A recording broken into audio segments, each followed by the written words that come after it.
A Court of Fairies and Fiction. ACOTAR Girls Podcast. Hosts Mel, Liv, Aka, and Lily. A bookish theory, discussion, and interview podcast for the Massverse. Our Fable Book Club reads, as well as author and creator spotlights. Creator Spotlight. Interview with Taylor Ash of Duology Music House. Hello, everybody. We are back. Today we have our first musical interview.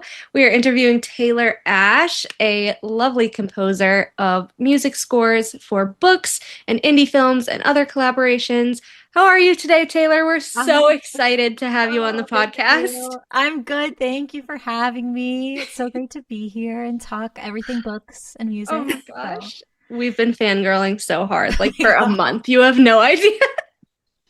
Everyone that I'm still, it's so weird to me because I'm like always just, like, in my little composer hovel like at home, and like that people even know who I am and like my God. You know, it's still like mind-boggling to me. That's so funny. It's a lot of the interviews we do, people do say that. They're like, we're so in our own world that it's so weird that people know us, and we're like, they perceive me. Oh no. Right? Like every time I put up a post and I'm like, what Taylor Ash song can I use for this one?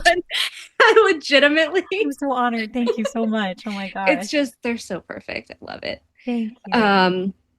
Us personally, us Spring Court girlies, very sad that there's usually nothing Spring Court, so we are blasting the Spring Court stuff all the time. Oh my gosh, yeah, for sure, for sure. I've got a couple of those ones, right? Yeah, so, yeah. I'm like, I was listening to Rose Covered Prison, and I was just like, I'm gonna cry. Thank you. Yeah, I'm just that's like, one of my faves. Yeah, we love Tamlin. We love Tamlin. I know people hate Tamlin, but we love. It's a mixed bag, you know what I mean? And everyone, I'm of the school like everyone's entitled to have their opinions. Yeah, right. Good, you know. Exactly. All right, Liv, do you want to start us off? Yeah, well, so Taylor, my first question to you is, how long have you been composing music for, and what spurred you to learn? So I've been composing, or like I'll say songwriting, because I kind of started when I was in like, I want to say like 7th, 8th grade, like writing like songs, like little cute little ditties like on the piano and singing. I've been like playing piano and singing for like basically my whole life. I started at a very young age for piano, and then was in like choirs and stuff, and did musical theater like all through elementary through high school and everything. And then I got into classical composition in college. I went originally for like vocal performance, and then quickly realized like it was probably not going to be. It's a very tough path to have, especially in the classical route. And my voice teacher had one of those like I had one of those voice lessons that they were like, "Hey, maybe this isn't for you," and I was like, "Cool." Great.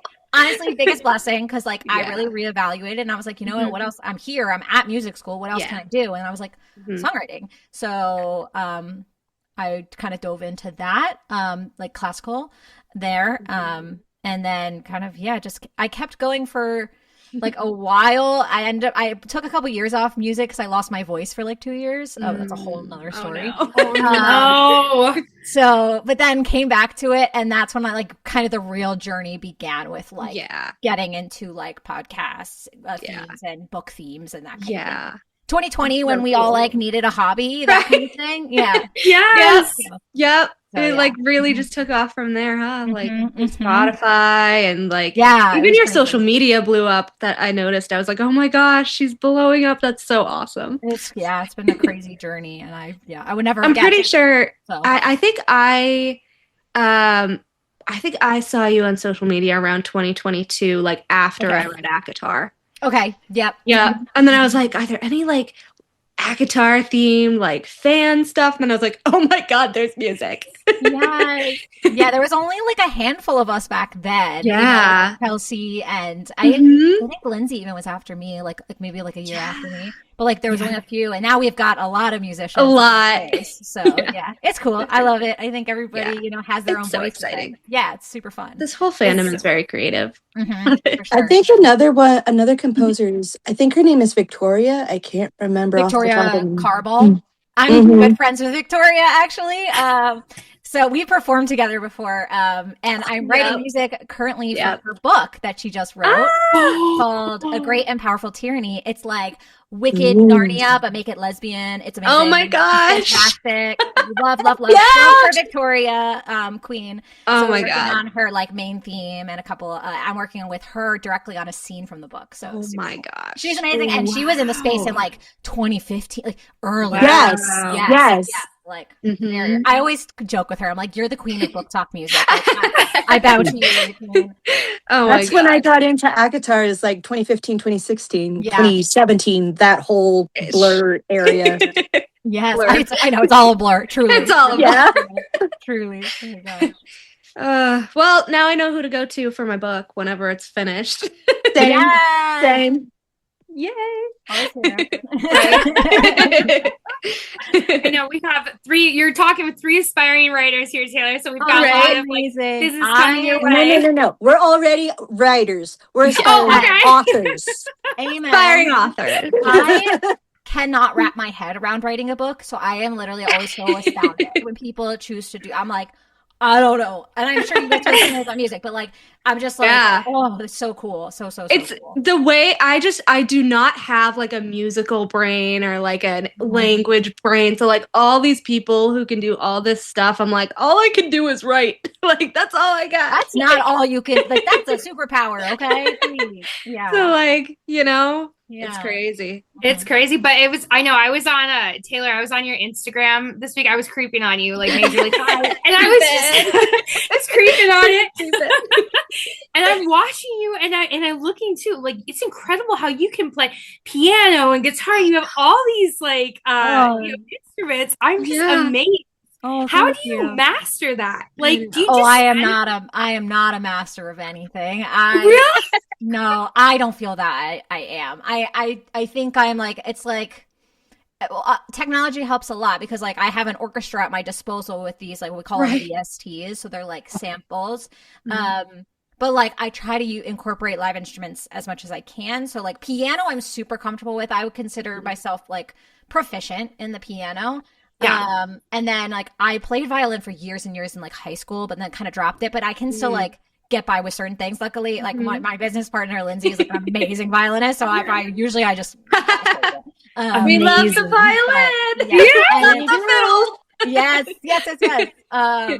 But guitar is I was a songwriter, like singer-songwriter for many years, so that's like another one that I feel is super like pretty comfortable with. Yes. I'm totally self-taught in that, though I never took any guitar lessons. Same. So Wow. I wish I had that. That's composing. It's like once you learn like one instrument and you learn like music theory, like how music works, it's not like the only thing I like would say I couldn't like learn easily is like a woodwind instrument because I've never ever played like anything like that. And there's like a technique to like blowing into it. Yes, that I'd be like, there is. Yeah, I don't know. So Same with trombone. Yes, I played French horn for a little bit in like middle school, but I could not pick up that instrument and get it to sound like anything. So, oh my gosh. Amazing. Oh my gosh. Well, I think Eka already led into question 2. So. Yeah. What composers or artists have influenced your sound the most? So I feel like it's so eclectic. But like in terms of like film score, I would say number 1 is Howard Shore, Lord of the Rings. Like greatest score of all time, in my opinion. So like I did like a research paper on it in college. I was like, so I'm like deep dived into this thing. Yes. And John, I mean, obviously, like, this is, like, a very, like, quote-unquote basic answer, but John Williams is, like, he's the person who brought film score into, like, the modern eye of, like, you know, and in the classical world, like, classical composers and orchestras were very, like, ew, film score, like, for a long time. And John Williams is who brought it in and said, no, this is, like, a very valid art form, and it's amazing. And, of course, people love, like, E.T. He's done like everything. He's done everything. Did he do Star Wars too? Am I crazy? Star Wars. Yup. Star Wars. Yeah, like iconic. Indiana Jones. Like so. And I would say too, like in the I also love like rock music. So I love like Muse, which I think is very cool, like combination of rock and also some cinematic vibes. And like I don't know how to say it, two-way. It's like they always do like the coolest like epic covers of songs. I really am inspired by that when I go in that vein. But like growing up, I loved like Ingrid Michaelson and like other like that kind of thing. There's someone at my front door right now. Oh my, Oh my God. Maybe it's Tamlin. I don't know. I'm not going to answer it. Anyway. So anyway, yeah, those are my musical inspirations. Yeah. Sorry, my dog is barking ridiculously. So you know what? Every time, don't worry. It's every single interview, someone, something. It looks like a solicitor. You know what I mean? Someone trying to sell me like window treatments or something. You know? And I'm like, no. Damn it! Not Girl Scout cookies. Oh man. Okay. The dog is done barking. So sorry. I'm pretty good at editing, but I'm not that good at editing. My bad. Come here, dude. Get out of there. Oh, buddy. Ollie. Gosh. So cute. So I think I talked to you a little bit about this, but I saw that you met Joel Sonny. I opened for him in Philadelphia last summer.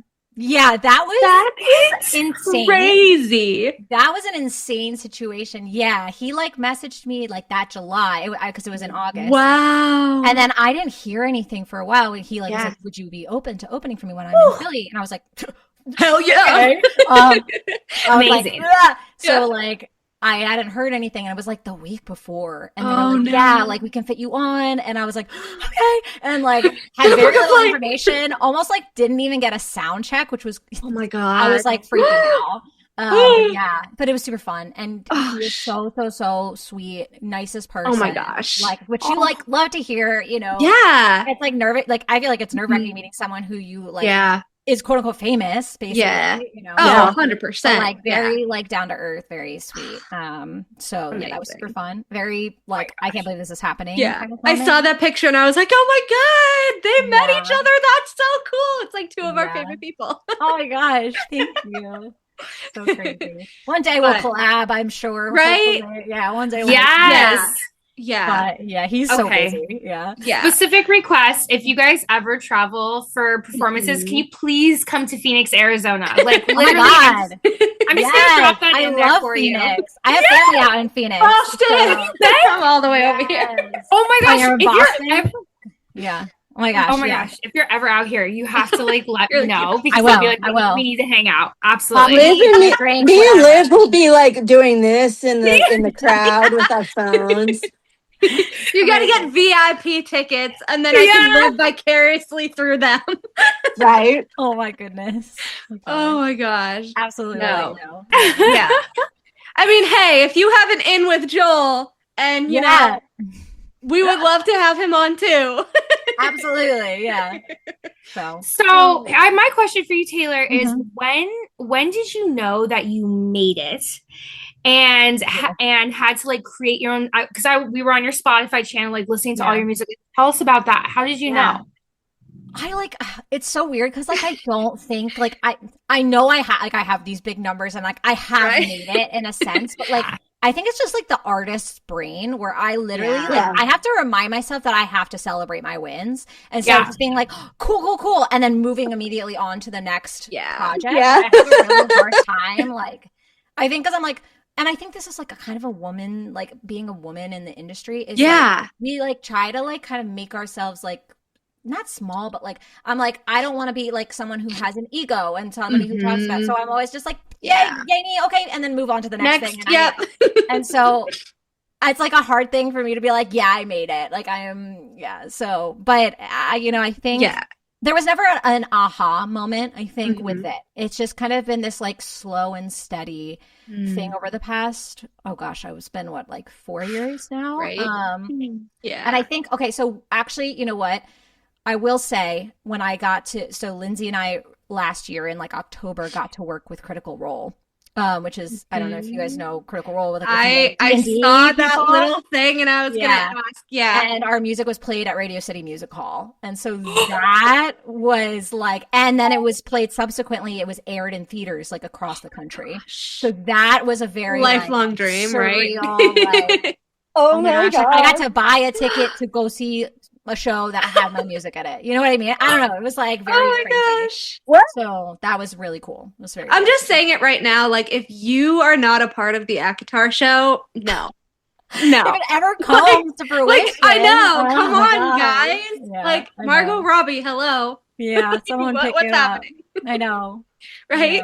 Well, but yeah, thank no, like you. we were on your Spotify and we're like, these are like millions and millions of like listens. really like, that's so crazy. crazy. It's Oh really my like, gosh. surreal for that, for sure. I look at them and Yeah. I'm like, oh my God, that's wild. It is right though, because I know there's like a lot of authors too where they're like, oh, you know, I'm just writing, and I'm like, I'm not like, I don't think I've like made it, but it's crazy that people read my books. And I was like, but it's like you're like a #1 New York Times bestseller. Like, yeah. what?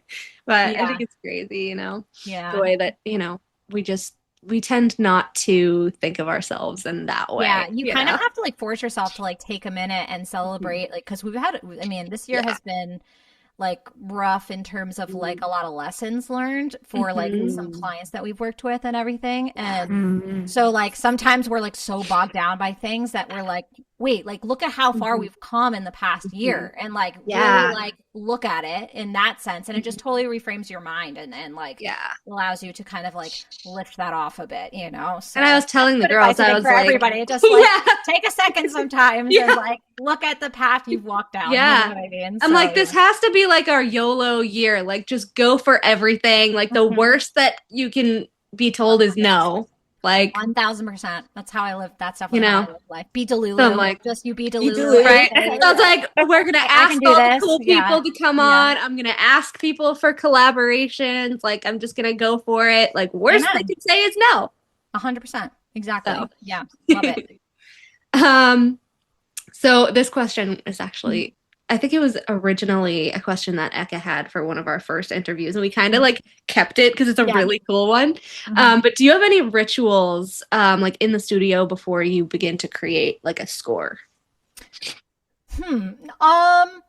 Not necessarily. Like I am a more like I very much am a routine person though, like in general. Like because I have a 2.5-year-old. So that has forced me to be a morning person. I would prefer to be a night owl, but can't do that anymore. I'm in bed at 10 and 10:30 at the latest. So like morning ritual I think is really important to me, of like, you know, if it's like a school day, like I will like, you know, get us all ready, and then I come home and I have like 30 minutes to myself where I make myself coffee. I'll get myself ready for the day, because I find like if I just like even though I'm just like home by myself most of the time, if I like if I get myself ready and like do like something nice for myself, then I'm in like a much better headspace to just like, sit down at a computer all day and like look at a computer screen and like, yes, I'm making music, but there is like a certain level of like, okay, I'm indoors, I'm in, you know, like, computer screen all day, blah, blah, blah. So that helps. It's probably a lot like easier to just be like, oh, I can just stay in my pajamas and like, exactly. No, because then you're not as productive. I do it sometimes. Yeah. But, you know, but like, I always find that I am more productive and more like mentally like, okay, let's start our quote unquote work day. You know what I mean? Right. Absolutely. I totally get that. Yeah. Amazing.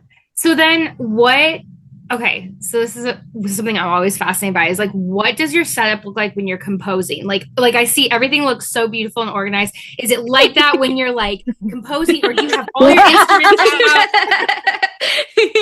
out? No, it's usually straight, like there's like 4 guitars on the straight ground. up. I love that. So like you guys can't see anything down here right now. But like right next to me is like, hold on, I can like maybe hold it up. Just like this keyboard. It's called a MIDI keyboard. So that's usually like that's what I'm using. It's almost like, think of like a typing keyboard. That's what I'm using to input the notes of like every instrument. Usually that's not real. But like I have like just reach down here. There's a violin, you know what I mean? I love it. So like this background always looks like relatively nice, like but set up.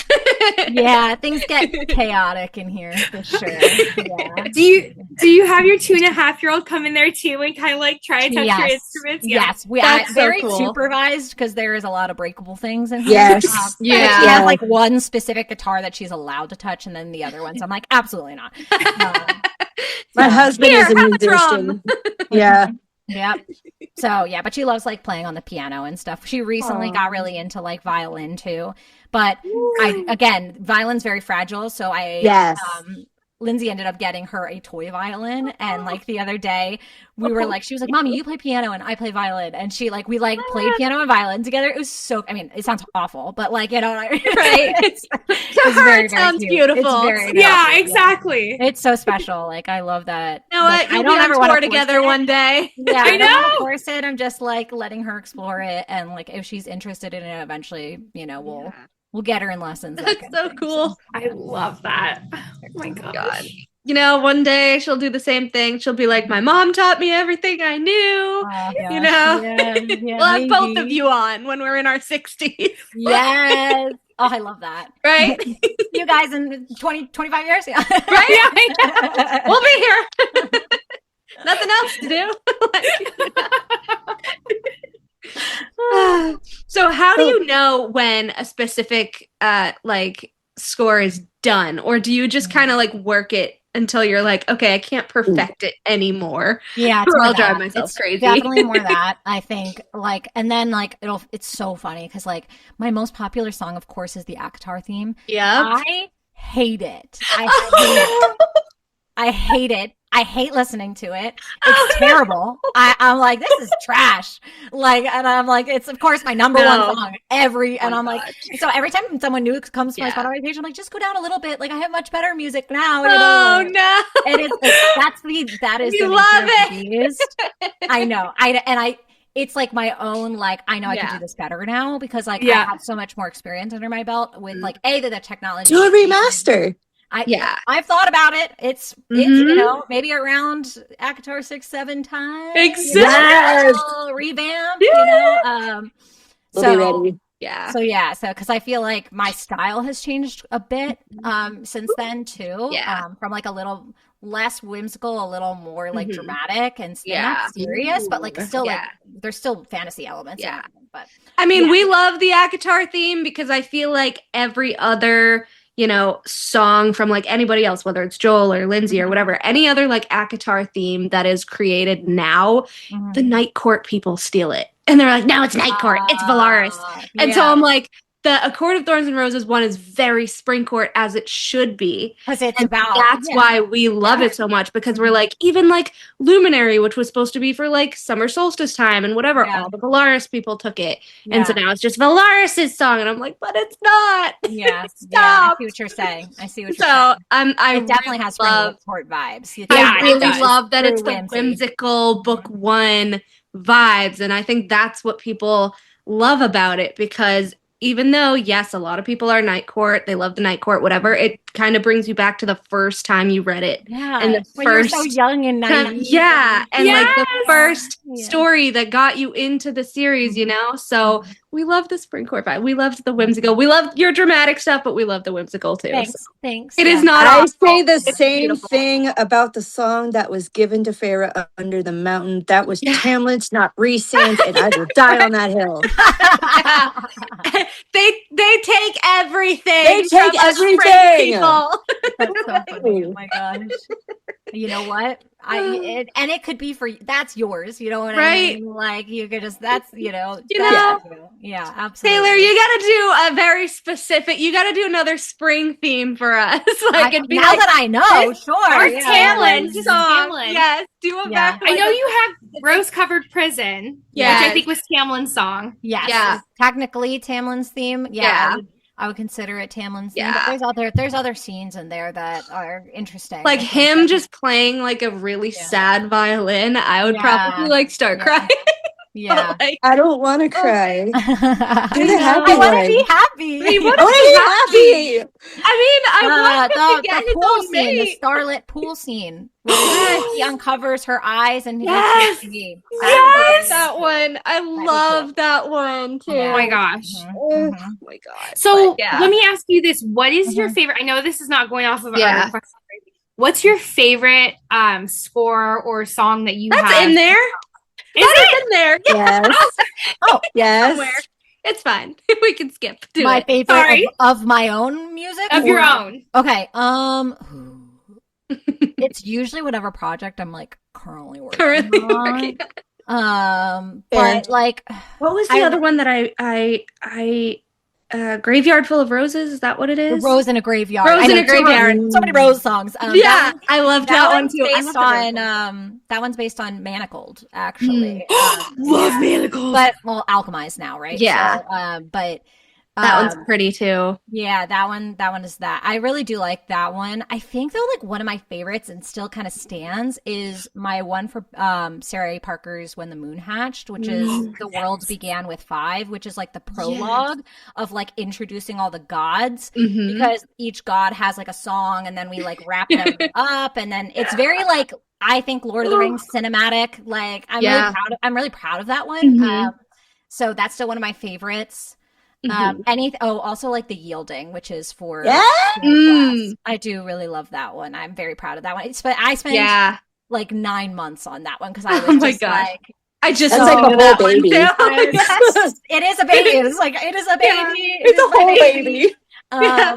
Because I'm with like my Throne of Glass music. I'm so picky with it, and like I love the Throne of Glass theme one. That one is really good. I do like that one a lot. I do like that one still. That one, even though it is one of my one of the first ones I did, I still enjoy doing that. I think the one that I listen to the most out of yours, just because it's happy vibes, is Summer Solstice. Yeah. I was like, it's so it is a good time. happy. It is good. It's fun. I like fun. that one. Yeah. And even the Callan May one, that one's more dramatic, but I like that one with the drums and everything too. I was like, oh, it really puts you like in the story. I love it. I love a chapter. Like I love doing like an actual scene. As opposed to sometimes like a generalized theme, because sometimes the books give you like some clues and some like, things happening. Yeah. But sometimes they don't, but it's still really just fun to think of. I always think of it like a film. Like I see it like a film and how would this be shot? Yeah. And what could we do? You know what I feel so bad for people who read and they don't see anything. Like I did not know that was a thing until last year. When my sister said, she's like, oh, I just see words. I'm like, what do you mean you just see words? You just see words. Like I hate reading. It's just words. I'm like, what do you mean it's just words? Like it's a movie in your head. She's like, what do you mean? I was like, what do you mean? Yeah, what? That's so crazy. Wow. I get so upset with her. Yeah. This is not so. Question: what drew you to composing music specifically for book scenes? Is it because that you see it like a film and you want to like, I want to attack this and make it pretty and like in my own world kind of way? Yeah, I think so. I started because I had just like started doing TikTok and I was like, oh, like I was starting to compose a little bit more. And I was like, what if, and I think I heard like the ruminations of ACOTAR becoming like a show. And I was like, okay, so like, what would a theme song for that sound like? And I was like, so cool. Like, also, like you see people's like dreams come true on this app, and I was like, here's my like tossing my ring into. Here's my shot. Yeah. So I like started just doing that, and then that video like took off. And so I was like, oh, like there's something here. Like this is like it. Like, and so I started just writing main themes for. I think the second one I did was Throne of Glass, and then I did The Cruel Prince, and like all of them like really took off. And so I just like started just and I'm a huge reader. I just like love exactly. I think of them like books, and I was like, I think eventually these are going to start getting made into films. Yeah. So like, what if there was they better use it sound world that's available? Yeah. And even if not, this is fan service. This is like because I know people like me would love this something like this to read to and to like have like this like sound world that they can immerse themselves in. That was another one. Light It Up, the Crescent City one. Oh yes, I love that one. That's a fun one because we got some of the more modern elements in it. It's a good. Oh my god, if you ever get a chance to do more Crescent City, there's like so many really good scenes. Like I know. Like when I did my reread and it was that scene where like Hunt is like trying to bring her back to life and like Oh, oh my Very god, bad. I was like this would be such a good like Yeah. score for her to do. Like Mhm. I'm Oh, reading yeah. now with like you in mind, and I was like, which scenes would be really cool for her to do? Just start making a list of things. Just You a just list. have I'd be like, hey Taylor, here's a list of all the scenes that I heard your music to. I have a list too, and it's horrendously long. It's so bad. But I have to like, I don't know, I feel like I'll end up back in like Sarah J. Maas land towards the end of the year. Because like right now I'm like off in sci-fi world right now. I feel like Crescent City is so underrated. Like that is my liked it a lot. favorite of her series, and nobody really talks about it. And I was like, it's so good though, you know? People get turned off by the modern stuff sometimes. I know, you know but what it's I mean? like I think they're like, we want heavy escapism here. Yeah, I know. And see, I think it's weird the way that she did like the whole reveal of why it's modern in like the third book. And I understand why, because it had to be for the crossover. Yes. But people aren't gonna get it until the third book, which is so sad because everyone's like, oh, you don't have to read it. You don't have to read it. And it's like, you do though. You really, really do. Yeah. Yep. Totally. Can I ask you, and I know it's kind of like diving into your private list, what are some things on your list I'm dying to know. You're so curious. Can you reveal anything or? Yeah, I mean, so a lot of it is so right now we have something for, this is Lindsay and I have something for Night and the Moth in the works. I love that book. Oh my god. Mistborn is like, there's a whole list of Mistborn things. I loved Mistborn. In terms of like ACOTAR and Throne of Glass, I really want to do like the end of Throne of Glass, where like the king's like walking out onto the balcony and seeing the king's flame, like that. So just like a very like emo, like emotional, like slow, beautiful piece. Yeah. And the Where's My Wife? Like yeah. Oh, Yeah. Traumatic. Yeah. So, Take it off. Take it off. Take it off. Oh, my God. That's another one. Yeah. Yeah. Because I already have You Do Not Yield when she's like in captivity. That is what that one is. Where she's I will admit, I'll admit I have done deep dives of the last 3 books, but I have not read them all the way through. So I'm currently reading them all the way through. I know. I get scolded for that all the time. It's all good. Because I know everything make that sure happens that- and I've done deep dives, but it's not the same. So I am reading them all the way through. But I'm waiting for Olivia to catch up so I can read it with her. I know. Ma'am. She's so I'm sorry if I spoiled anything. My bad, guys. My bad. I know it's everything. You did it. Okay. Don't worry. Yeah. So She you've got knows. a lot. I have a lot. I think probably the most of any of my scores is Throne of Glass because it's my favorite Sarah J. Maas series. I have this is my Lord of the Rings. My Lord of the Rings tattoo, but on the hilt of the sword is the Goldrin, so that's the sword. So it's like a combination of a Lord. That's so Oh my funny. god. I And love Sarah it. loves Lord of the Rings. Yeah. Like she's a huge Lord of the Rings nerd too, which is great. Yeah. There's a lot of parallels. There's a lot of parallels. Yes. With some of that, especially with Throne of Glass, like in that kind of storyline. Also the soup, if you think about it, because no, Yes, seriously, with like the Eowyn. soup. Yeah. Yes. Mhm. Like when she makes it for Aragorn and he's just like bloop. Yep. So funny. Oh my gosh. Oh my god. But yeah, so list is long, and there's some I'm forgetting, I'm sure, with scenes, but yeah, there's a very never-ending list. Yeah. Will you do another song for the second When the Moon Hatch? What's it called? The Ballad of Falling Dragons? We have like always we ended up like, because we did that first like mini album and then we wanted to do like parts. It's just like this has become our jobs, and so finding time to do like the fun like personal projects has become a lot harder, which I'm grateful for, obviously. But, like sometimes we kind of have to like force ourselves to be like, okay, we need to like have like a week or two where we can like do something for fun, because obviously with any creative job you don't want it to be so bogged down where you like lose like spark for it. So so that's on our list for sure. Cannot wait for that to come out at the end of May. Me too. I'm like so excited.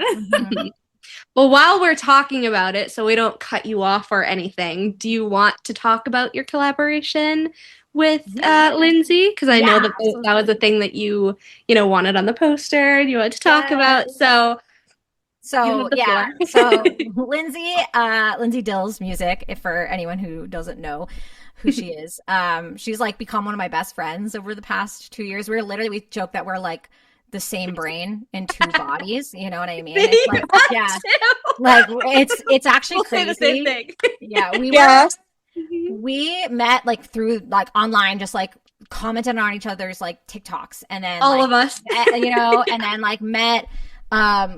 We didn't meet in person for like a few months after that, but then like also started like a collaboration project with ACOTAR. The Cauldron was like our first like collaboration, which we did like each did a song separately and then released it kind of together. But then we started working together with the Whimsy Gossip film for Chapter 70. It was the first time we had like composed together, and it was literally like the craziest experience because like that could have gone so bad. Like it really could have. Like she came over to my house.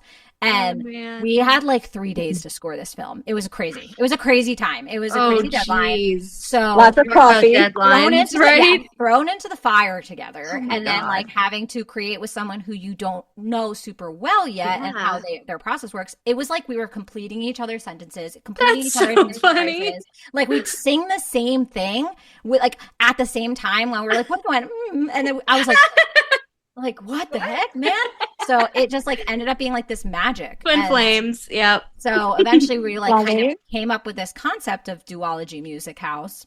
And we were like, we should start this like, and it's more of like a collective, eventually the dream, like the big vision. Yeah. Because it's a house for people like us or like women and like, POC, like anyone who's underrepresented in the composer community, because there's a lot of us. It's a very male-dominated field. So just like kind of taking people who are underrepresented in and like, lifting their voices and eventually like, having projects that we're doing. So amazing. So right now it's just us, obviously, as we build. We only started last year, so we're a baby business. But it's been really magical. And she is absolutely fantastic composer, person, human, just in general. So is that the website, duologymusichouse.com? Yes. Duology Music House, and at Duology Music House is our like on our socials everywhere. So yay! We hope this blows up for you guys because it's such an amazing idea. And when you were giving me like the ads and everything, I was like, oh my god, this is gonna be such a cool announcement. Like they're gonna do so many really good things with this, and I'm very excited. We're excited to see where everything goes. It's like been going super well so far, like with the Critical Role collaboration. And we have another thing with Daggerheart, which is like a new TTRPG. The main theme is coming out this month, actually. So that's going to be super. We're very excited because we wrote it in like July. And so we've been waiting for this to come out for so long. And we're like, let's go. So, by the way, congratulations. Thank you. Thank you so much. Thank you. It's just crazy. Awesome.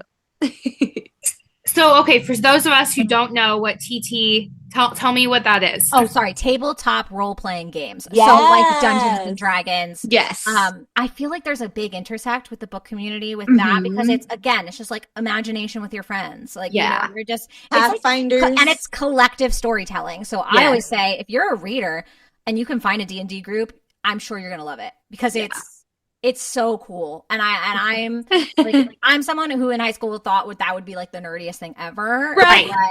Like, I play 4 campaigns. Like I am in D&D every week with my friends. So funny. It's so much fun. I enjoy it so much. Yeah. People hear like Dungeons and Dragons and they're like, those people. No, but, like, give it a chance. Okay. Yes. And you can dress up.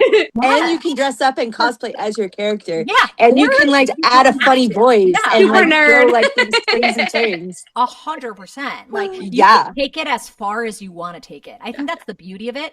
You could come in and do like nothing but like be yourself as a character. Like you really could. Or you can be someone completely the opposite of yourself. And like, I've like played now so many different characters where some of them are harder for me to play than the other ones because they are so unlike, I have to get out of Taylor brain of like, this is what I would do, but be like, no, would they do that though? Would they Like, do that? I don't think That's so. so Yeah. funny. Yeah. It's a Oh my different form of gosh. creative writing in a It way. is. Yeah. Yeah. Totally. Yeah. This is so amazing to me because I've always wanted to play Dungeons and Dragons. Do you guys like Girl. play it as a video game or like I don't even know, or is this like in I don't person? know What- anything about it either. So it's like usually it's played at just a table with your friends, and you have a Yeah. sheet that has your character information, some like stats, and you play everything by rolling a d20, which is a dice with like 20 sides. Oh And my then gosh. there's other dice that you eventually roll, especially if you're in like combat or something like that. Yeah. But, like really, like they say, like the dice is the storyteller because, like, for instance, like there was a moment with my character in a campaign recently where she's trying to get back to her like lost love who doesn't know that she's in love with him, and they go to a place where she thinks he's there, and everyone else figures out that it's an illusion, and she doesn't figure it out because she wants to see him so bad. But my dice was rolling like natural ones, twos, so it was like the dice was telling the story of like, oh no, she doesn't know this, like she refuses to believe it. Oh. So it's like really cool because you're like, wow, like they Yeah. yeah. It That's makes Yeah, it me and really Olivia know fun. nothing about this. The only thing I knew about it was from like Henry when he would do like reels on his D&D stuff, and I was like, Right. oh, looks fun, but like I know nothing about this. I The didn't either. last Probably years ago. time, the last time I played D&D, my husband and I were playing with friends, and like he was this bardic chef or something, and he actually was the hero who saved the day because we managed to get away from the dragon by bartering with bacon, and we all lived. See? And like, It was great. who would think of that? You know what I mean? Like, it's just like you get yourself in the most ridiculous situations. God. because Yes. it's just like sometimes it's the dice, and sometimes it's just another character at the table who's just like a wild card, and you're just like, I could never have Right. predicted you were. So gonna are there like cards? Like how does this start? Like how do you No, even know there's the no story cards. you're Not in? for Or, like- Dungeons and Dragons, and some tabletop games do. Like Daggerheart, I know has like some they're not necessary, but you Yeah. can have like class packs where it has That's some cards and crazy. stuff. But it's like all dependent on like what tabletop game you're playing, I think. So- Yeah, like Warhammer, I think does the hexagonal shapes and yeah, you move your Mhm. I've never played that, your but I know what you're talking character. about. Mhm. Yeah, Mhm. we call it war gosh. hamster. Warhammer. Oh my god! I'm just thinking. I I'm love hamster it. with like a Viking outfit on. Right. Now you have to do a war hamster score. Oh my god! It's like Rolling something. reels. It's like Flight of the Valkyries, but like bit tuners. Or like, Love it. amazing. Oh my god, don't we have that totally image in went my head. so off the path. I know. It's ADHD, okay. apparently, I'm the It's fine. facilitator of that. It's okay.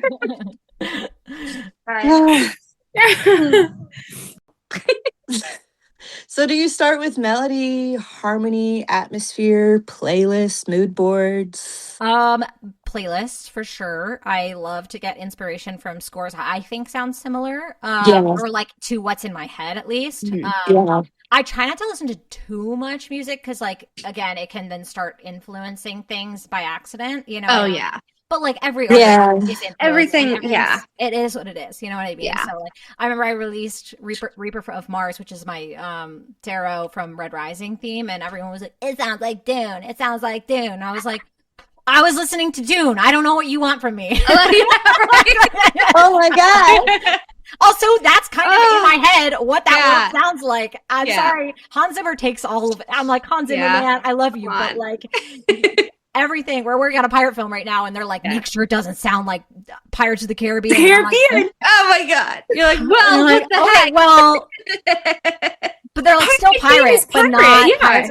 And I'm like, okay, Pirate, but not those no, pirates. I think we got it. I think we got there, but like, it is funny. Like, Make people it like love to Black say- Flag. Yeah, and Yeah. also people just love to say like, "Hey, this sounds like this," because that's Yeah. how we think as human beings. It's like Yeah. we like to relate things to each Yeah. other. Yeah. And I feel like that's a big issue in the author community too, because like now, like there's every book, like romantasy book or whatever, everyone's like, well, this is too much like this person's, and this is too Yeah. much like this person's, and this Yep. is plagiarism, and it's like, no, that's just how we are as humans. Yep. We're going to take inspiration from other things. That doesn't make it plagiarism. Like And I would there's a very much specific rather definition. Come someone on. be inspired by Yeah. my music or inspired by Yeah. a book than use AI. I know. Sorry. Yeah, like that's like we have bigger fish to fry now, and I think AI is the big fish, you know what I mean? So you know. I mean, with music especially, it's like you want music to be human, like self-made. Like you don't want, you know. Think. Yeah. It's hard to. It's just really hard for people to tell. Unfortunately, I think it's easier with visuals sometimes to tell, like it's a video or an art piece or something. I think the witch hunts are ridiculous. Like honestly, yeah. So it's only gonna get worse, and it's like I know people are like so fighting against it, but it's like it's not gonna go away. No, you gotta adapt and do what you gotta do, you know. But well, I guess like Taylor, how do you adapt with AI? Like, is there a way that you can prevent AI from getting your music or using your music? Is there anything you can do? Nope. Yeah. There's no legal grounds. There's not, unfortunately, no protections anywhere yet in the US. Yeah. There's some countries that are starting to, so I'm hopeful eventually we will have something. I mean, there's copyright, but copyright doesn't really protect everything. Yeah. What's scary is that like the situation of like a girl who like released like was showing her songs on like TikTok or Instagram, and then someone took it and put it through AI and released the music and then copyrighted it and then sued her. And I was like, and she's like losing, and I'm like, no. So it's getting a little scary for sure. So I think it's just a matter of like educating people of like you need to like look into the artist you're listening to now. It's gonna sound like a lot of these sound real. They really do, unless you have a very attuned ear to like that very particular sound of like an AI voice or like an AI the way it and they're only gonna get like more realistic too. Exactly. So you need to go and look at the artist and see if they have like social media, if they have like, you know, and it's like when they started, and even though how much music they're releasing. Like if they're pumping out albums, there's like one artist called like Book Talk. I think they're called Book Talk, and they release like an album every week or something ridiculous. Yeah. It takes me weeks to write one track, if not longer. Like it you know, depending on what it is, you know. So it's like I could never compete with that. You know what I mean? So it's that's so unfortunate. And again, that does go toward like the witch hunt stuff too, because there are, you know, writers in particular that, you know, have been writing a lot of books really quickly, you know, since way before AI. And now there's just people that are like, you use AI because there's no way you can write a book that fast. And they're like, look, I've been writing since like 200010, like before this. That also before, like Nora Roberts. It's like the other side of it is like just people blaming people for no, you know. I definitely think that our community has a problem with like cancel culture in general. And I sometimes think, hey, everyone, let's all take a deep breath and go outside. And I don't know if also look at the world around us right now and just know this is not that important. Yeah. It's not really that important. You know what I mean? I don't know if you saw like my Bookstagram like status the other day. I was so pissed from like I barely go on Threads because it's a cesspool now, but like there was so many people like going after this girl for AI or whatever, and I was like, she's been an author for like decades, like what are you talking about? And they were trying to get her canceled and her book canceled and her publisher to pull her and all of this stuff, and I was so mad, and I was just like, fuck cancel culture. Like I put this whole thing as my story, like I was just so mad for her. It's really horrible. People need to stop. Just 100%. I totally agree on that side of things, because it's a two-faced coin, and it's very difficult because there are people that are taking advantage. Yep. Yeah. And then there are just normal people that aren't, where the people in Book Talk are just like, well, you are doing this and you are doing that, and it's like there's no proof for anything. They don't have a conversation first. That's when I see like either someone I'm acquainted with or a friend use AI music and like on a post, I usually just like message them and I'm like, hey, just so you know, like don't be like, hey, let's cancel. Like, I'm not accusing you of anything. I'm sure you just didn't know. But, like, this person is an AI artist. Yeah, and like do with that information what you will. Yeah, but I just like want you to know so you have knowledge. And like 9 times out of 10, I met with very like, oh my God, I'm so sorry, I didn't know. And like, and that's how, and then it's done. It's like, right? like exactly. Like I'm like, I'm not gonna police. I'm not. It's not my job. Like if people want to listen to AI music, okay, that's their prerogative. I can't stop it. But it's out of our control, you know, and that's what makes me feel like in control of that situation. Is like, I can at least just let people know this an artist is not a real person. So like I have like a very thin line in the sand when it comes to that stuff. Like if someone's using it as a hobby, they're not profiting, they're not, you know, taking credit for anything. Sure, fine. Have fun, do what you want to do. Exactly. But if you're trying to profit from it and you're purposely taking other people's stuff, absolutely not. That's a line crossed. That's the line. That's the line for me. Like, no. One of the people has done that and like sells like book themes on their website and claims that they are writing original music. And I'm like, bro, no, you're not. You're stealing so many artists. Okay. Oh my God. It's I think we're all on the same page with it. Yeah. So it's just like let them, unless they're profiting, then you can say something. Like exactly. Just no. Ugh, I hate that. I just hate the whole like atmosphere of it in general on Book Talk, because I feel like everything has gotten so toxic, and I hate it because it never used to be like that. And now we just That's have why I don't go on TikTok and all these. I know, I hardly go on TikTok. I don't go on TikTok. I don't have an account. I'm just like, you know what?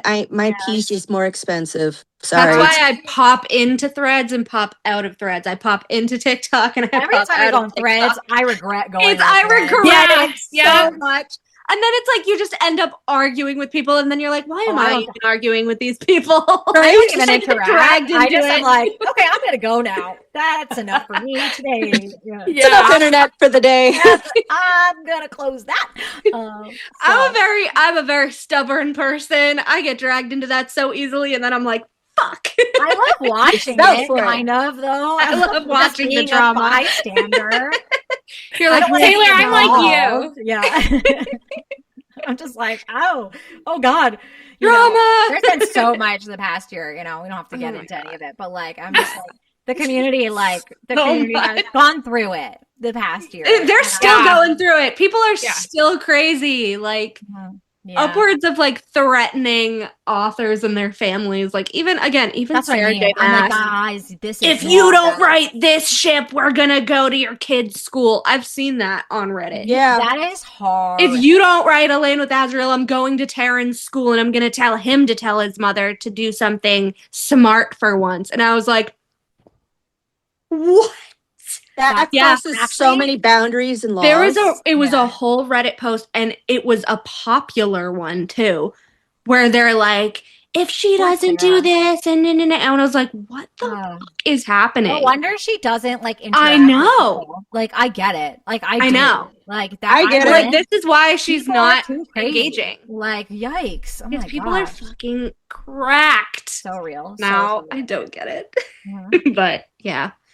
I just, anyways, how do you decide on instrumentation for a particular character relationship dynamic? Yeah, so it's so it's like there's so many factors that can go into it. Let me think of like an example.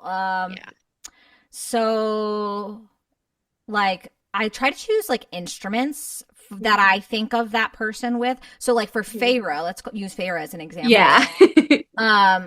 It's funny because I actually did pick like a violin for Feyre, especially in the beginning of her journey, because like I just found it so human. I feel like violin is such a human instrument, and it's got this like it's imperfection and like the you know it's so like her theme is very like slidey and pretty and like natural sounding almost. And then like but like for Reese I had the cello.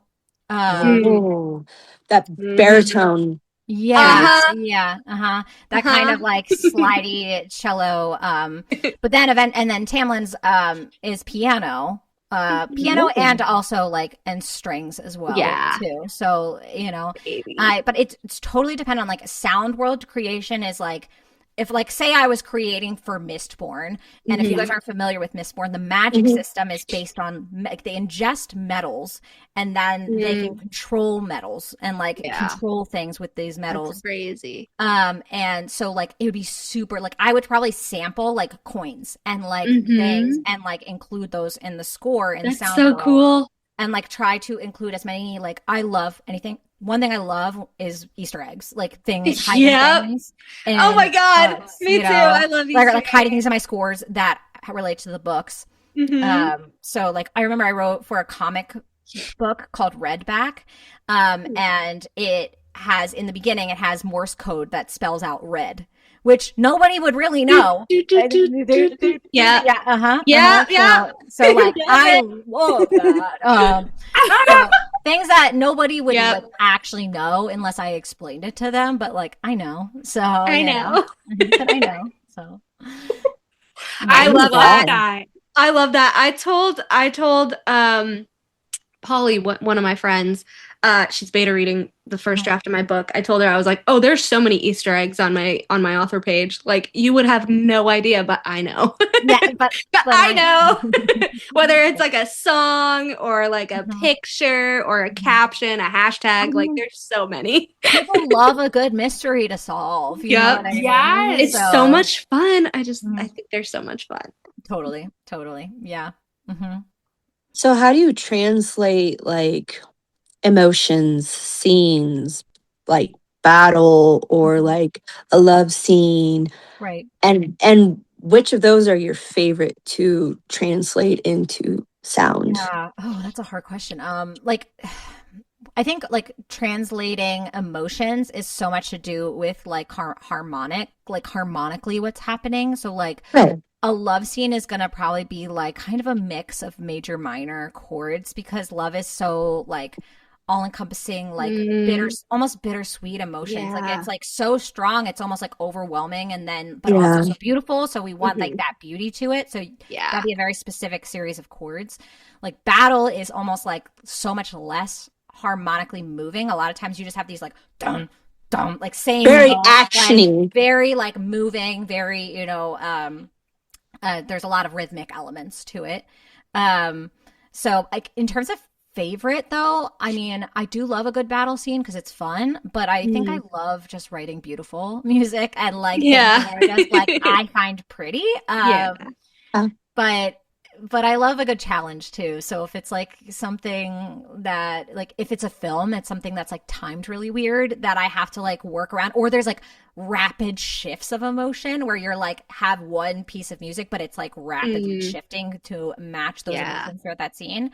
That's also a super fun time to like get that to work, and make it sound cohesive as a piece, you know what I mean? Right. So, Oh my gosh. What piece that you've written would you say was the most challenging for you? I would say like the yielding was a hard one because of like how much like the fandom like is I know. to that scene, how much I'm attached emotionally to that scene, and like getting that feeling right of how it felt to read that, and like and like this is how I felt reading it, like that's how I translated it. So like that's it's I'm like trying to think of like other ones that were hard. Some of the stuff we've been working on lately has been challenging, I think. Like the Pirates score that I was talking about, we had this one scene that is like very drastically shifting emotions quickly.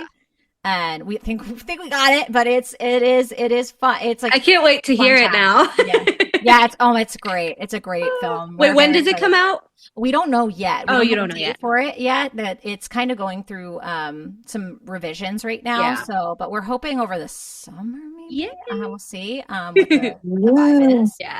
The Cruel Prince fan film is coming out though the end of this month. It's in French, but they'll have English subtitles. So I'm super excited about that score. That is gonna be a fun one. Yeah. Have you met Holly Black? I haven't. No, I have not met Holly yet. She's so nice. Yeah, I've heard. She's liked several of like the posts and shared some of the posts That's from so their cool. account. So that's really cool for them, I'm sure. So Yeah.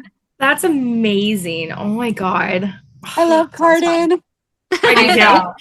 Oh my God. And this Cardin is so good. Yes, Cardin, yes. I also love Roybin. Like, Tithe is my favorite book out of that whole Folk of the Air series. Right. Yeah. Mhm. Yeah, it's a good. I hadn't, and it's funny because I hadn't read them in so long when I started the film, and I had to like kind of like do a quick reread because I was like, oh my God, I forget all the things that happen in this. And, Yeah. and I'm writing themes for like Jude, Cardan, Dane, Yeah. like, you know, so I was like, I really want to make sure I'm getting their characters correct. Yeah. And so Dane's theme, I'm really excited. I love Dane's theme. It's very cool. I'm excited about it. So Are you going to be posting all that? Have you posted all this yet to your page? Or? Not yet. This is new. This is like, hopefully this album will come out roughly at the end of the month as well. It'll be like 25 minutes of Cruel Prince music. So, oh my gosh. I will be freaking out. Yeah. Thank Me you. too. It was We have a cool lot world of to Cruel dive back Prince in. fans in the chat. So Great, yeah, it's fun to dive back into that world, and again, like see this theme I had created so many years ago, and like totally expand and open up that sound world. Like it's drastic. Like it's the same vibes, but like I think how much better it is now. So you know, like I'm excited to share it for sure. Yeah. Oh my gosh. Have I you was thinking ever about it the other night? Ugh.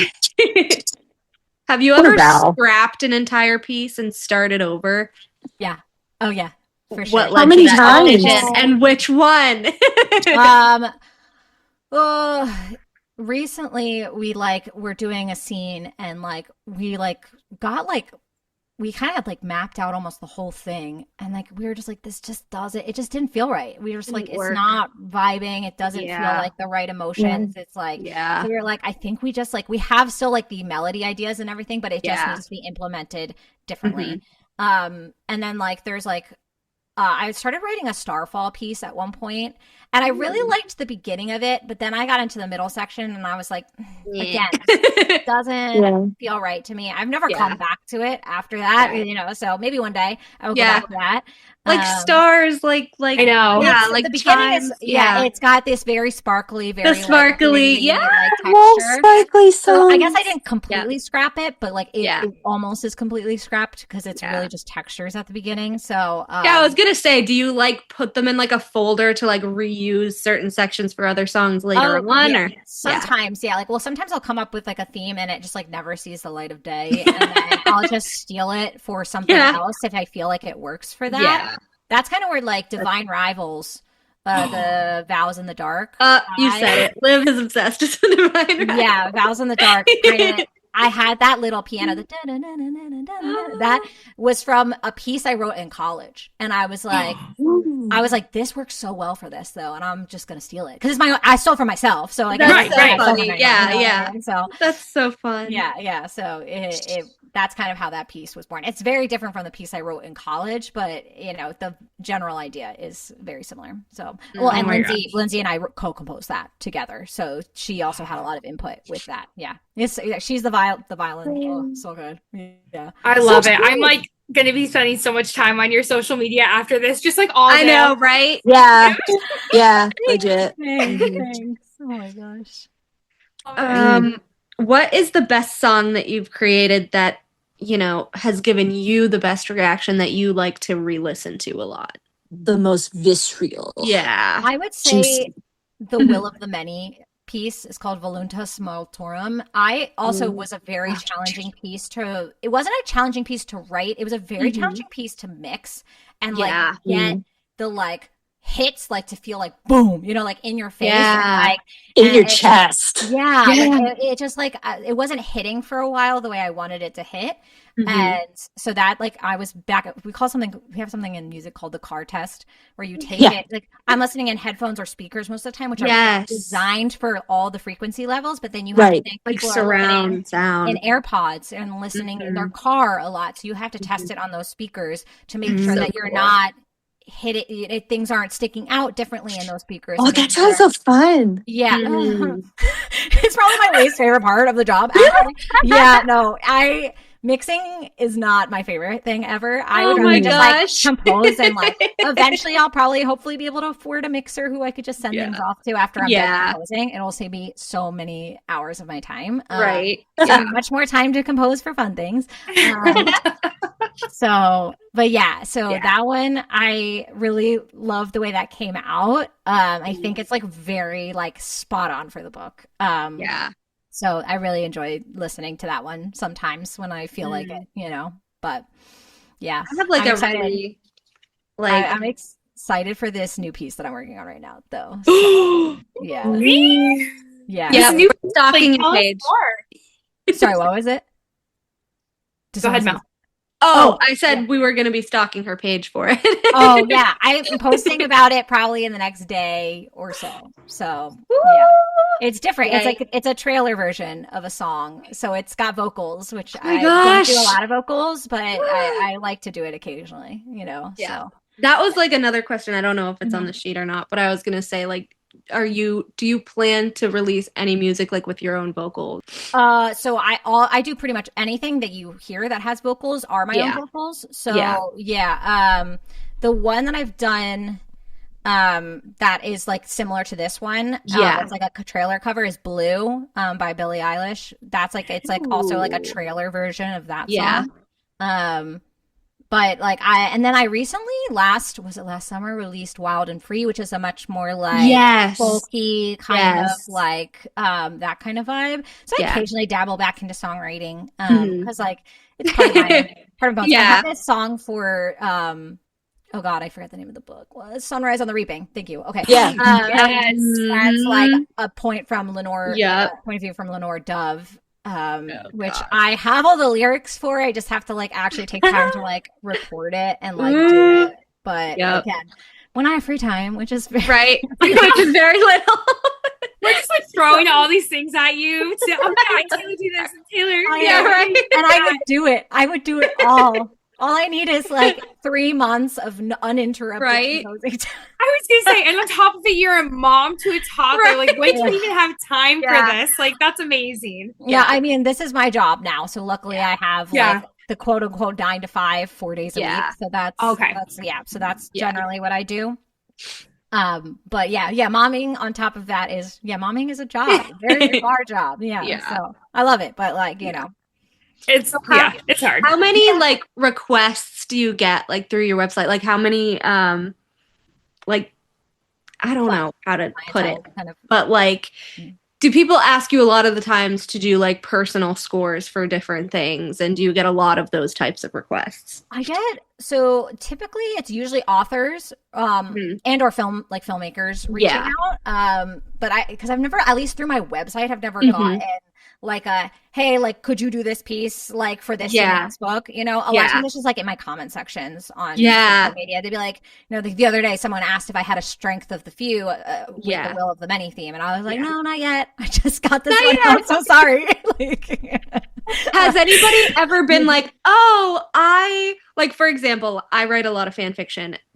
Has anybody been like, oh, can you write a score for like this crack ship that I have for like my fan fiction? Like, have you ever gotten anything like that? AKA Rista? I feel like that would be. But I did write one for fan fiction technically because it was Rose in the Graveyard. Oh yeah. Like technically that was for like I wrote it before Alchemized came out, or like I think it had been conceptualized. I think I knew it was going to exist, but in my heart of hearts I wrote that for Manacles. You know what I mean? So they're gonna make fun of me because I'm totally saving up to ask you to do like a score for a ship that I have, and I think they know what it is. Judge you. They know what it is. I love it. I mean, that one. Yeah. You know what it is. I'm down. Yeah, I'm down. Yeah. I ship Cormac from Crescent City with Nesta a lot. Wow. Cool. I've never heard that one before. And it's a whole theory board thesis thing where I take all the canon and I connect it and whatever. But when she said on the Call Her Daddy podcast, like when she deflected and didn't say that he wasn't dead, I was like, oh, maybe he's alive. Maybe he's a Endgame. Kept my little. I just feel like if you don't see a body in these books, Thank you. Yeah. Anytime I read a Everybody's book, saying that. anytime I read a book, if I'm like, if they're not looking at Yes. their dead body, Yes. they could come back in Yes. my mind. Thank you. And even if they are looking at their dead body, Yeah. I've seen them come back to life. So I don't know. You know what I mean? Like, Zombie depending on what style of book Amarantha. it is. Yeah. Oh God. I'm like, Whoa. there's a reason that, he had the word marks like Aelin. Like, that was a big thing for me on his arm. Like, she's not Right. going to just let that go. Yeah, like, that's really interesting. Like, Yeah. come on. And then, like, the Yeah. Oracle thing about him being the king and, like, Nesta making the Kingmaker sword. And I was like, There's a lot. There's a lot of connections between those two that I cannot ignore. So interesting. Wow. And people have called me crazy, in particular, one certain person. Yeah, me. But yeah. I love it. You need some discourse amongst friends. Thank you. It's okay to be a little delulu. Yeah, exactly. Exactly. I mean, at least it's not reset. That would be that would be a very cool theme though. Like I can already feel like I could see that being like how Nesta and Eris had the waltz, like, but like similar vibes to like how that would be. You know what I mean? Yeah, because like Thea had her mate from another world, but she Right. was like married to her mate / husband already. Yeah. And then I was just like, it makes sense for Nesta to have like more than one mate because she's like blessed by the mother. She has multiple threads. Like, it very much seems like he's her other mate. Like, because Cassian's not king coded. Yeah. You If know? Corey's alive. Yeah, could. Yeah. Could. Yeah. So who's gonna explain the dust court to everybody? Bryce is done. It's gonna be Cormac. Oh my gosh, Melanie. Anyways, whenever I save up, it could take you 2 years. Yeah, that's fine to do a theme. So my end of year is insane, so that actually is great. Right. And if he comes back, I get to say that she was wrong because she's so convinced that he's dead. He's not dead. He is Mackie. not dead. Mackie. Oh my gosh, they are so delusional. That's all I'm gonna say. I love it. So Taylor, okay, I'm curious. Did Yu, did she hear do you know if she heard She follows me. That's so cool. Did she say anything to you? Yeah, she was so sweet. She like said it was beautiful and she really liked it. So that was very, very cool. Yeah, it was awesome. I was like, oh my god. Yeah. Because I haven't had too many author interactions, which, you know what? I had a fair amount. You know, the only person who I really, I don't think is Sarah J. Maas, which is makes total sense because she's not engaging with anyone on anything, like, you know. Not anymore. There's been some incredible fan art and stuff like that. So yeah. There's that girl that made that ACOTAR rug. I don't know if you've seen her on your For You page. God, a rug? She made a whole rug of the first book's cover. That's so cool. Like, it was so cool. Wow. I was like, I don't know how I got here, but I love it. Yeah. I need to get a cool ACOTAR set because, like, surprisingly, I do not have a physical copy of like the ACOTAR series because I just didn't have like the space on. Like, I didn't have a bookshelf, but I recently got like a corner bookshelf in my bedroom, and so I've been like buying fancy editions. Oh my gosh! Like, all the books so I'm like waiting to find like a cool. I have to wait till 6 and 7 come out so I can get like. I know the good ones. Set, you know what I'm saying? I was impatient. I think I have like 6 different special editions, and then I have another 6 with like different dust jackets. Also, you know? Yeah. I can't stop. Right? You know. Yeah. But it's just we totally we totally did that again. Anyways, it's okay. I have a question, and it's kind of interesting because if you had a secret astral place where you felt safe, what would it look or sound like? Like, what would that? Ooh. Oh, you like that one, huh? I like that one. Yeah, you like that one, huh? So, like, this, like, magic mind palace is what we're asking. Yes. Correct? Yes. Cool. Mind palace. All right. So, it would look very similar to this, Sherlock I think. Mind. But nice. I think it'd be more, like, cozy. Like, I would also have, like, it would be, like, in a castle. Mm-hmm. And it'd be, like, I want to say because like I don't like when it rains, but like if I'm gonna be like in a place and like I kind of Yes. picture it raining and being like having a fireplace and oh god the violin just fell. Having a fireplace and like it being just like nice and warm, but like the perfect Mhm. temperature, you know what I mean? Not too hot, not too Yes. cold. Um, and like but like also like open to the stars above, but like Yeah. you know, while it's still raining. I don't While know. it's still It's like raining yeah, around you. anything's possible, right? So, Yeah. you know, yeah. Yeah. So and just like having just like yeah, just like composing time and like, you know, like as much as I love my daughter and my husband, like maybe just like peace and quiet for like a bit, you know? Yes. Yeah. Little Well, girl, secret. we get it. I get it. It's just like I've got 2 kids 20 too, so minutes. I get it. Yeah, yeah. Okay, there you go. Yeah. Yeah. So, yeah. Oh my God. That's so funny. Yeah. So that would be it, I think. I love that. Mhm. I Yeah. love it. Are there any dream collaborations that you would want to do, whether it's like an author, filmmaker, studios, anything? Yeah, for sure. So like I would love like I think the ultimate goal for me and for Lindsay and like for both of us I think Mhm. is to work on a film adaptation of one of these books. Like obviously that would be like where we would want to Of go. course. And so like, you know, we've got our eyes on like all of them that are Mhm. coming. Yeah. Like working and like also like Lindsay's already working with Penn Cole. She's like doing she did the Burn theme, which is incredible. So like, you know, working with like these authors who do like, you know, that's also kind of a goal, you know. Yeah. We've had so many great opportunities working with them already though, so it's like I don't know, I'm thinking like on a large like crazy scale then Yeah. I think working on like yeah, like a major motion picture would be the or series or like TV series Yeah. like Netflix, whatever it's gonna TV be series. like. Yeah. So I think that would be like ultimate crazy Yeah. goal of like my Delulu goal is I'll Yes. call it. Yeah. Yeah. Is there like a specific like series or show or book Well, like that you would want? obviously like Fourth Wing series would be insane. Yeah, Um, obviously. Yeah. That Yes. is That'll take very off. unlikely.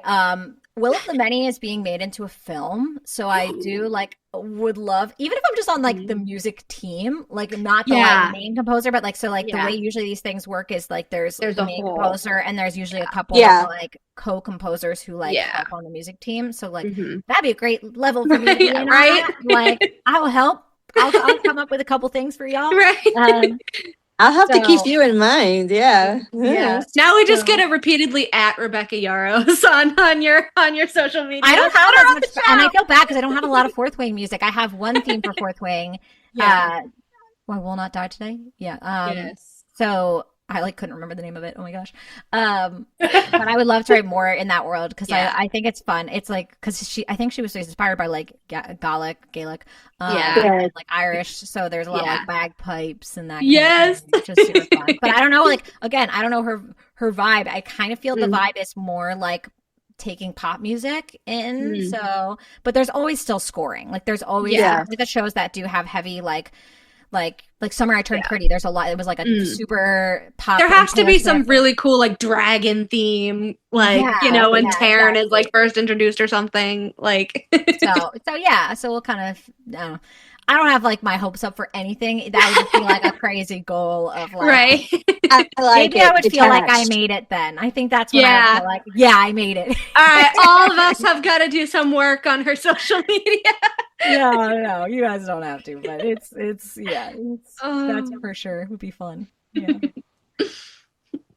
I love that. And I'm excited too to like see where you and Lindsay take your company together, the duology. Say it again. Duology. Yeah, we call ourselves the Duology as like artists, but it's Duology Music House is like the Duology Music House. Oh my gosh. We're gonna keep an eye out for that Cool. because I can't wait to see more collabs know. between you two and like just to see where your business takes off of and what your mission is on that is I haven't seen anything like that before. So I'm excited because I feel like you're kind of like Yeah. the first.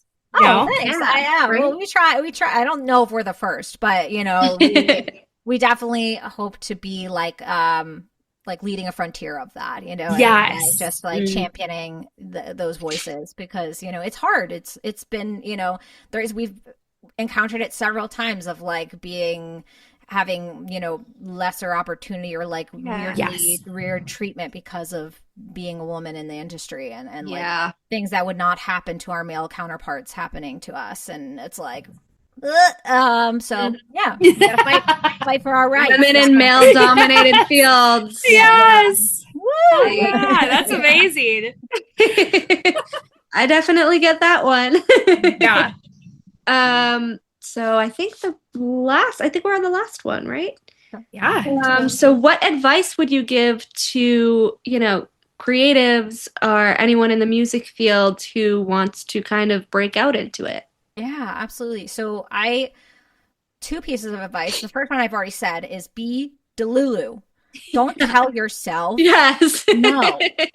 Because you just Yeah. never know what, for years I went to classical music school. I studied composition, but I didn't think I could do film score because I did not study film score. I didn't know what to do with film score. Yeah. And now here I am scoring. I've scored so many films now. Yeah. You know what I mean? And it's because I said, hey, you know what? I'm just gonna. I can do it. Here's the craziest thing. The first time I ever scored a piece of film was a competition. I scored a scene from Bridgerton, and I placed in the top 5 people out of thousands of people who did it.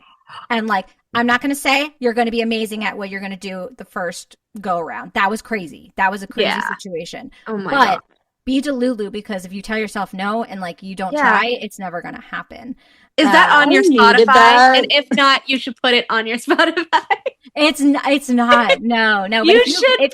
It's on my YouTube channel, I think. It's called Diamond of the Season or something like that. And it's just a rescore oh my God. of a Bridgerton scene. Yeah, it's cute. So cool. But there was a second piece of advice, but it might have just left my brain. I think it was more of the you might not be good at it at first, but keep trying. Just it takes time to it takes time to learn a craft, and I think that's really hard for someone, especially someone like me who's a bit type A, a bit ADHD, and I want to be just really good at a task the first time I do it, and I get frustrated really easily. So learning music tech has been one of those challenging things for me, and learning different running a business, taxes, business things, how to open an LLC, working with lawyers, how to write contracts, all the stuff that is not fun, and just know you got to do it, but it's gonna be okay. It's gonna be okay, Yeah. So are you an eldest daughter? I am. Yes. Yeah. How can we tell? Yep, all of us. Gang's all here.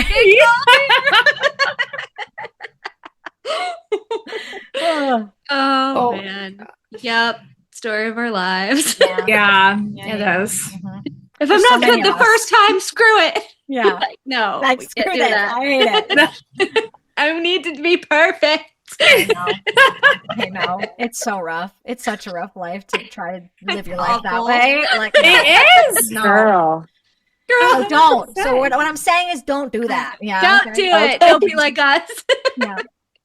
I love that your advice is to be Delulu, because I think as an oldest daughter, and when I was growing up, right, I fear judgment a lot from people. I think we still do. Yeah, I definitely struggle with that for sure. Yeah. Yeah. And having them look at my stuff or anything that I do and being oh, this is just garbage, or it's just so it's awful. Scary. Yeah. It's so that courage, I'm so in awe that you had that courage, and you're I'm gonna do this, and I'm just gonna try it and start this, and that to me is amazing. Oh, thanks. Yeah, it is. So I totally relate, though. It is terrifying to put yourself out there, especially with art and anything creative, because it is these little pieces of your heart and your soul, and you don't want people to be this sucks, you know what I mean? And luckily I've been so beautifully received by I very, very rarely get horrible comments or anything like that. I'm very lucky. But it does happen occasionally, and now at this point I just I usually just block the person and move on with my day. Yes. So I feel we've been pushed I into can't be that bothered by headspace. that, so We've just you been don't pushed need into to that be here bucket. anymore. How about that? You don't need to be here. So I love that. You got to protect your peace. Really. So yeah, and then it's kept my space very happy, friendly, good, positive. Because the last thing I want with everything else in the world is I to come back on and just be bombarded by things. So Absolutely. I just feel like at this point, like in the fandoms and everything, it's like I've just been so like I started out such a nice person in 2022, but I feel like I kind of needed like the harshness of it because people pleasing is good to a degree, breaking that but then at some Mhm. point you have to be like, no, I'm gonna stand up for Oh my myself God, and yeah. like just fuck it. I don't care what you think. 100%. That And is the biggest lesson we've learned. and that is like the biggest lesson that I've learned, especially like with this podcast. And like, there are people that aren't going to like what you do. That's fine. It's not for them. It's for other people then that do like it, Right. And it's really funny. And I can cut this out if you want me to, Olivia. But like we came on earlier and she was like, oh my God, like our rating dropped a point. And like, did you see what our rating is on Spotify or whatever? And my response was like, fuck it. Who cares? Who cares what our rating is? Because the people who watch us, Can y'all watch us just for please what read we this? Thanks. Yeah. Yeah. The people who watch us for the hot takes and watch us for the interviews and watch us for this and that. So it doesn't really matter who doesn't like us, My cousin, she's a graphic designer, but she's also just kind of a personality. She's always said, like, if you aren't polarizing people, you probably aren't like doing anything worth doing. Like, it almost is like if you're putting yourself out there in like the way authentically, it's always gonna have like people who don't like it and people who like it. There's just no world in which everybody likes you. Yeah, it's unfortunate, and like that's just what it is. And like I think as a people pleaser and like that's an eldest daughter thing, I think as well. Yeah, but it's such a hard habit to break. And like being kind, and like we've had to have so many hard conversations with people the past like year and a half, and it's been like things that I would have let slide over and over again like a year ago. I'm like, no, we're like, and Lindsay and I both were like, nope, this is not that year anymore. Bye. We're this is not the day, and I'm not the one supposed to be treated. Yeah, so it's been difficult but very rewarding. Like, and the things we have fought for, we have won, and we have like gotten to the so I would definitely say like have those hard conversations and like put yourself out there, and the worst thing someone can say is no, right? Like you said earlier. So, no, I don't like this. Okay, then it's not for you. Right. Yeah, that's okay. Great. It is. And it hurts a lot less than you think it's going to. Like, I think we build it up in our head a lot of like, oh my God, it's awful. If someone says something mean, like it's awful. Yeah. But, it might hurt the first time, but like after a while, you just don't care. It just rolls off my shoulders at this point. Yeah. So, and I think it's the hard part of the podcast though, because again, there are some times where Olivia or Eka or anyone else, and they're just like, oh, do we change this part? Do we cut this part? Was this too much for people or whatever? And I was like, no, because I think the people that watch us, they're used to us being too much by now. That's why they watch us, Yeah, absolutely. I love that. Yeah. So do you feel like this past year for you as a person, because it sounds like you've had a lot of hard, like you said, hard conversations with people, right? And I imagine it has to do with like business, and I know you can't get into it, but like business and stuff like that, right? Do you feel like as a person it's helped you grow? Like, are you like, I feel so much better like going through this difficult experience, or like how would you? Yeah, absolutely. I think it's cool to like go through these like lessons, these like things like at the level that we're at.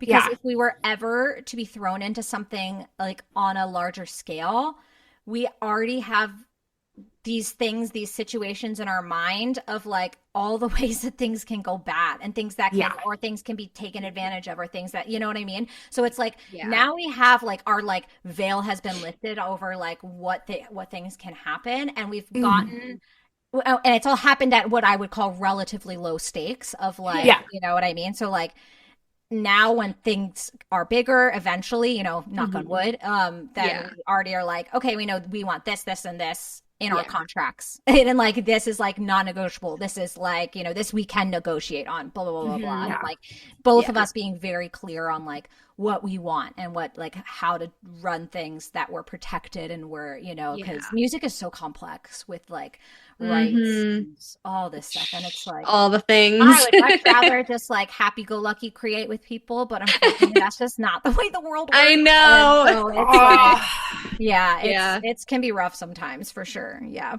Oh, I hate that. yeah. But I love hearing what your story about it and kind of like what you guys are doing and how you're overcoming it. That's like awesome. You know what I mean? Yeah. Mm. So I think I brought this up a couple months ago, like right when we asked you, or like a month ago, right when we asked you. But I was thinking, obviously paid, maybe we should do our podcast theme with Taylor.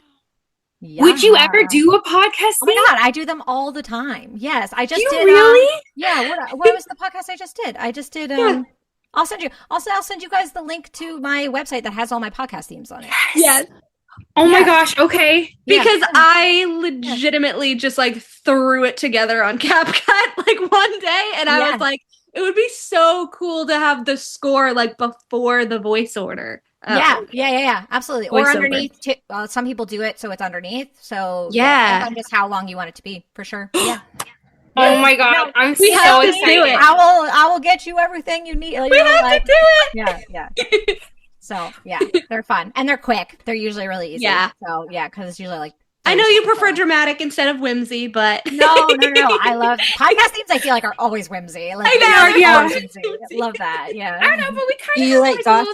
we're a little I- dramatic. I'll though. show you the ones that I'll send you the examples because there's a wide array of those. So Yeah. Anyway, it was a little idea. I thought it was cute. cute. Love it. I'm so excited. Hey, so thanks. Yeah, for definitely having me. send us like I think you have my email too, but Yeah, definitely yeah. send over like the link and the pricing details and stuff. Sweet, So sweet, amazing. I'm excited. Yay! Well, thank you so much for coming on today. Thank you. Oh for my God, it having was me. This was amazing. so fun. I enjoyed Learned it a lot Yeah. about music that we did not know, about Dungeons and Dragons that we Yeah. didn't know. We went on a few tangents. It really was a side quest, Yeah. It was great. Yeah. And, For sure. we're always open to having people on other times, second, Yeah. third, whatever, however. Absolutely. You know If what? you Give ever me have a project give you me want to a year, promote. and then I'll have more stuff to talk Right? about. hopefully. Yeah. Yeah. Once you're working on the Fourth Wing show. Right. Exactly. we're We're gonna manifest that we for knew you. her before okay? she was super famous. Well, then you guys Once can we're- still have me. I'm never going to be that person who has Right. an ego, and at least I hope not. But I know. Yes. yeah. Remember little us, people. We'll remember you. Yes. Always. Thank you Thank so you much. so much. Thank This was so you. fun. I'll talk to you guys soon. Okay. Bye. We will talk to you soon. Bye. Bye.